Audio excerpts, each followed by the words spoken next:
तो स्वागत है आप सभी का आपके अपने चैनल एग्ज़ाम एक्सेस में, जहां आज हम लोग बात करेंगे नदियों से संबंधित महत्वपूर्ण प्रश्नोत्तर के बारे में। ये प्रश्न आपको सीधे हूबहू आपकी परीक्षा में देखने को मिल सकते हैं, क्योंकि आजकल नदियों के प्रश्न यहीं से पूछे जा रहे हैं। तो चलिए आगे शुरू करते हैं। तुम्हारा पहला क्वेश्चन है कि भारत में बहने के अनुसार भारत की सबसे लंबी नदी कौन सी है। तो भारत में बहने के अनुसार पूछा है, तो भारत में बहने के अनुसार सबसे लंबी नदी गंगा है। गंगा कितने किलोमीटर है? 25 इसकी किलोमीटर में बहती है। ठीक है, इसकी लंबाई है 25 किलोमीटर। नेक्स्ट क्वेश्चन नंबर 2 है कि कावेरी नदी कहाँ गिरती है। तो कावेरी नदी बंगाल की खाड़ी में गिरती है। कहाँ गिरती है? बंगाल की खाड़ी में कावेरी नदी गिरती है। अगला क्वेश्चन है हमारे पास कि पंजाब के निर्माण में सबसे महत्वपूर्ण नदी कौन सी है। तो जो पंजाब के निर्माण में सबसे महत्वपूर्ण नदी है वो है सिंधु। कौन सी है? सिंधु। अच्छा, ये जानते हैं कि पंजाब 5 नदियों के समूह से बना है। तो ये 5 नदियाँ कौन सी हैं? तो ये 5 नदियाँ हैं झेलम, चिनाब, रावी, व्यास और एक और कौन सी है? सतलुज। ठीक है, झेलम, चिनाब, रावी, व्यास, सतलुज। और इनका क्रम भी ऐसा ही है। पहले ये ऊपर सबसे ऊपर है, मतलब उत्तर साइड में झेलम, उसके नीचे है चिनाब, फिर रावी है, फिर व्यास है और उसके बाद सतलज है। ठीक है, झेलम, चिनाब, रावी, व्यास, सतलज। नेक्स्ट क्वेश्चन नंबर 4 पे चलते हैं। तो कौन सी नदी पश्चिम की ओर बहती है और अरब सागर में गिरती है। तो जो पश्चिम की ओर बहने वाली नदी है वो नर्मदा है। इसी की तरह एक दूसरी नदी है, कौन सी है? ताप्ती। ताप्ती या इसको लोग तापी बोलते हैं। ठीक है, क्या बोलते हैं? तापी। तो ये दोनों नदियाँ पश्चिम की ओर बहती हैं और अरब सागर में गिरती हैं। और ये दोनों नदियाँ जो हैं वो भ्रंश घाटी में बहती हैं। किस पे? भ्रंश घाटी में बहती हैं।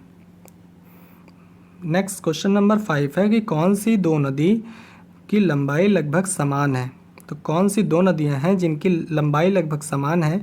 वो सिंधु नदी है और ब्रह्मपुत्र नदी है। इन दोनों का उद्गम स्थान भारत में नहीं है। कहाँ? इन दोनों का उद्गम स्थान जो है वो भारत में नहीं है, बल्कि मानसरोवर झील के निकट है। ठीक है, आगे क्वेश्चन नंबर 6 है कि कावेरी जल विवाद किन राज्यों के बीच है। तो कावेरी जल विवाद कर्नाटक और तमिलनाडु के बीच है। कहाँ कहाँ है? कर्नाटक और तमिलनाडु के बीच। नेक्स्ट क्वेश्चन पे बात करते हैं। तो नेक्स्ट क्वेश्चन है कि किस नदी को वृहद गंगा के नाम से जाना जाता है। तो वृहद गंगा के नाम से जाने जाने वाली नदी गोदावरी है। गोदावरी नदी को वृहद गंगा के नाम से जानते हैं। नेक्स्ट क्वेश्चन नंबर 8 है कि कौन सी नदी अपना मार्ग बदलने के लिए प्रसिद्ध है। तो जो कोसी नदी है जो बिहार में बहती है। ठीक है, बिहार में कोसी नदी बहती है और ये अपना मार्ग बदलने के लिए प्रसिद्ध है। इसको बिहार का शोक भी कहते हैं। क्या कहते हैं? बिहार का शोक। नेक्स्ट है कि कौन सी नदी कपिल जलधारा प्रपात का निर्माण करती है। तो कपिल जलधारा निर्माण करती है। ठीक है, कपिल जलधारा प्रपात का निर्माण नर्मदा नदी करती है। कहाँ? नर्मदा नदी करती है। और नर्मदा नदी कहाँ से निकलती है? तो नर्मदा नदी निकलती है अमरकंटक। अमरकंटक की चोटी से निकलती है नर्मदा नदी। और अमरकंटक है कहाँ? ये आप लोग कमेंट करके बताइए कि अमरकंटक कहाँ है, किस राज्य में है। नेक्स्ट क्वेश्चन नंबर 10 कि कौन सी नदी उड़ीसा का शोक कही जाती है। तो उड़ीसा का शोक कही जाती है ब्राह्मणी नदी। कौन सी? ब्राह्मणी नदी उड़ीसा का शोक कही जाती है।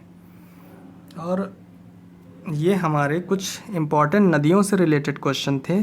सिर्फ हमने इसमें 10 क्वेश्चंस ही ऐड किए हैं। अगर आप और चाहते हैं कि इसी टाइप के वीडियो, तो प्लीज़ इस चैनल को सब्सक्राइब करिए और कमेंट करके ये बताइए कि आप अगला वीडियो किस टॉपिक पर चाहते हैं। Thank you very much.